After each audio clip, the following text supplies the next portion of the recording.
చింతల్లి hi good morning. ఇవాళ నీకు injection ఉందిగా, వ్యాక్సిన్ ఉంది. 4th మంత్ వచ్చింది కదా నీకు, అందుకని వ్యాక్సిన్ ఉందన్నమాట. నువ్వు ఏడవకుండా చేయించుకోవాలి, సరేనా? ఏడవకూడదు ఇంజెక్షన్ చేసేటప్పుడు నువ్వు,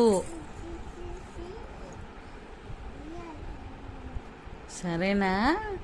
సరేనా? ఏడవకుండా ఇంజెక్షన్ చేయించుకునిద్దా చింతలు ఇవాళ?